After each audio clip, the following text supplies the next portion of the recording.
Alam niyo sa tindi ho ng natutuklasan ngayon na grabe ho na katiwalian dito po sa DPWH, makabubuti ho siguro na pansamantalang isara na lang ho yan sa aking pananaw.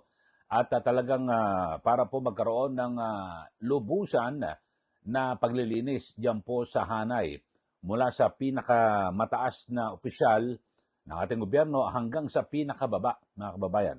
Kasi talagang ang sinasabi ho ng bagong upo na DPWH Secretary na si Vince Dizon, ang sabi niya ho, mga kababayan, ay sa tagal-tagal niya na raw po sa gobyerno, dito po sa DPWH ay overwhelmed o nalulula at nalulunod daw po siya sa dami ho ng gulo at grabe po ng mga problema, katiwalian na kanyang dinatnan. At bagamat siyempre medyo umano siya, kumakabyo na hindi naman daw po lahat na mga opisyal o kawani, empleyado ng DPWH ay masasama. Totoo po yan. Pero sa aking pananaw ho, mga kababayan, kahit na, di ba, may kasabihan na kapag merong isang bugok sa isang basket na itlog, mahahawa ang lahat yan Di po ba? Alam ba, sa isang prutas merong isang sira, mahahawa po lahat mga kababayan.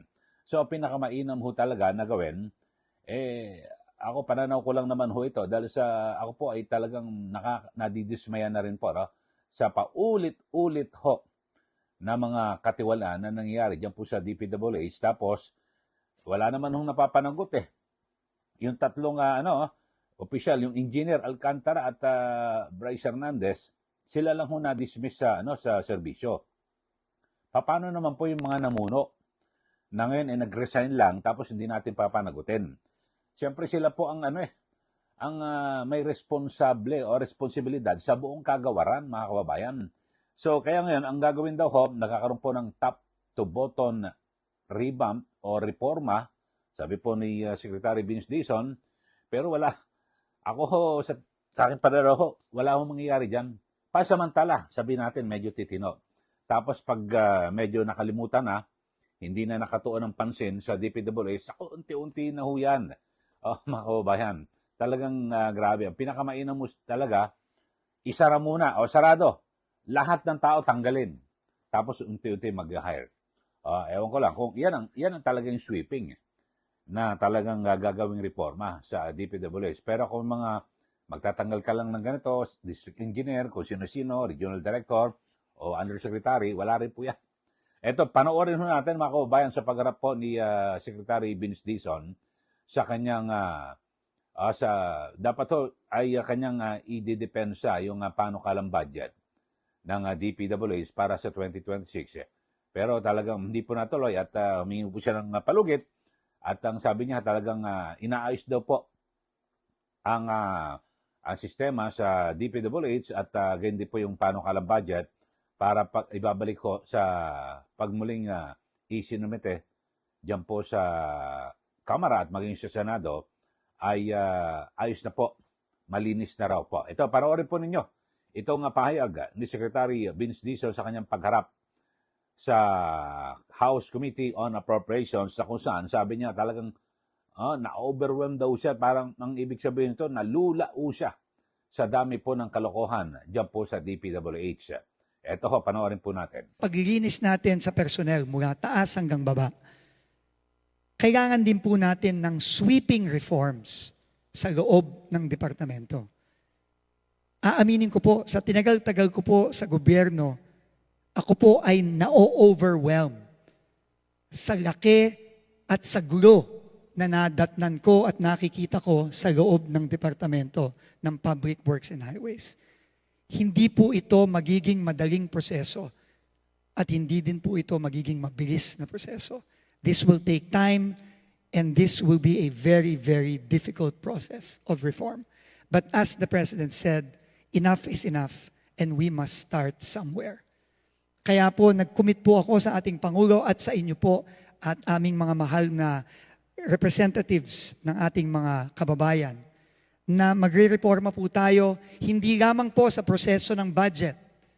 Doon po, marami po akong nakikitang kailangan reformahin. At yun po ay nagpapasalamat po ako sa ating mga miyembro ng Kongreso na matapang po nilang isiniwalat at inilabas ang mga nakita nilang mga problema dito sa 2026 NEP. Yung pong mga proyektong completed na pinopondohan pa rin. Yung pong mga double entry na isang proyekto pero dalawang entry at therefore dalawang budget. Yan po ay kailangan po hindi lamang malaman ng ating mga kababayan, pero kailangan po nating ayusin at kailangan po nating tanggalin. Marami din pong kailangan reforma na kailangan gawin sa procurement process ng DPWH. Diyan po nagsisimula ang korupsyon. At makakaasa po kayo sa mga susunod na linggo, sa mga susunod na buwan, gagawin po natin yan. At dahil po para ipakita sa ating mga kababayan at sa inyo po, sa kanilang mga representante na ang Pangulo po ay seryoso, nung ilang araw po ang nakalipas, tayo po ay nag-order ng complete pause ng ongoing biddings ng mga proyekto sa DPWH para po mag-install ng mga safeguards para hindi po mauulit ang mga nakita nating pagkakamali at anomalya. Nakitang-kita naman po, hindi lamang ng ating Pangulo, kundi ng ating buong sambayanan. Magkakaroon din po tayo ng sweeping reforms sa project management at project monitoring. Ito pong mga issue sa DUPA, ito pong mga issue sa paano ba nagsisimula ang pagpaplano ng proyekto at paano po ito napupunta sa budget at paano po ito ini-implement. Marami pong nagtatanong, meron po bang master plan para sa flood control ang DPWH? Unfortunately po, mukha po ang sagot po doon ay wala. Kailangan po nating magkaroon nun. Kailangan din po nating magkaroon ng strict monitoring ng project implementation. Nakita ko po mismo sa sarili kong mata ang isang ghost project sa Bulacan kahapon. At nakakainis po na yung pong contractor na nagsabi na completed na ang project last year, na pinayagan at nag-sign off ang DPWH last year po, na fully paid last year. E nandun po, nagmamadaling buhay ng patay, na sinabi ko kahapon. At i-cover up yung ghost project na yon. Tinanong ko po mismo yung kapitan ng barangay kahapon sa Plaridel, kailan po ba nagsimula ang trabaho dito? Knowing na nakalagay po sa dokumento ng DPWH, completed at fully paid na po noong 2024 ang proyektong ito worth almost 100 million pesos. Sinabi po ng kapitan at ng mga tao doon, Secretary, 3 weeks ago lang po nagsimula ang trabaho dyan. Ito po ay klarong failure sa monitoring at project implementation. Ito po ay klarong failure sa procurement system. Ito po ay klarong failure sa planning. At kailangan po lahat ng ito ay simulan na nating baguhin at reformahin. O yan po, naku, grabe po, di ba? Ang sabi niya talagang, kaya nagkaroon po, no, pinagsumite lahat ng courtesy resignation, ang mga opisyal mula taas hanggang baba, na kung saan i-reviewin yung kanilang performance, mga kababayan. Pero sa aking pananaw ko lang naman ho ito. Bagamat siyempre may maaaring mga batas na masasagasaan na sabihin, lalo't yung mga regular na empleyado, yung mga career official na sila po ay ginagarantihan sa ilalim po ng civil service law, commission niya, na kung saan ay kapag permanente, kailangan kung matatanggal ka. Ako, yun lang ho, dahil sa pagkadismay ho mga kababayan, talagang paulit-ulit na lang ho. Wala na pong katapusan. Yan po, no, yung mga nangyayari dyan po sa DPWH. Maganda, tanggalin lahat. Sarado muna. Tapos ay ayusin ang sistema o pag-hire. Ito, wala kang sabit. So, ganun ho, i-rehire po sila, mga kababayan. Ano ba naman, siguro, sabihin natin, sige,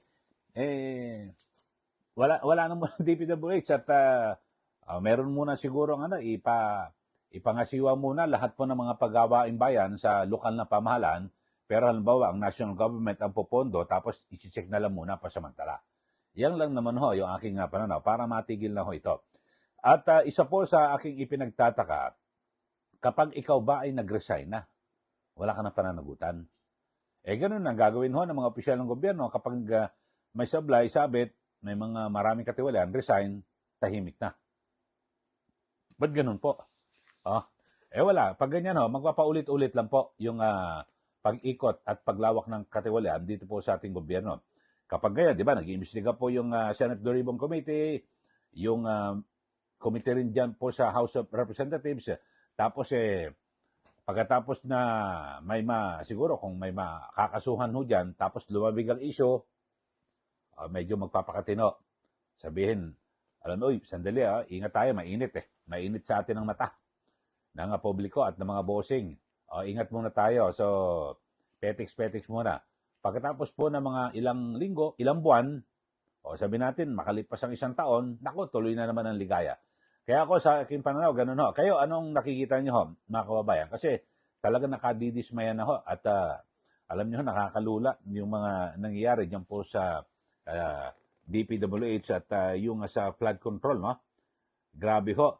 At may binabanggit nga na kung saan ang sabi nga ho ni Finance Secretary Recto, dahil po sa ghost projects, nawalan po ang ating ekonomiya ng 42.3 billion pesos hanggang 118.5 billion pesos mula 2023 hanggang 2025. Pero yun yung nanakaw sa atin, sa ating ekonomiya, ang nawala.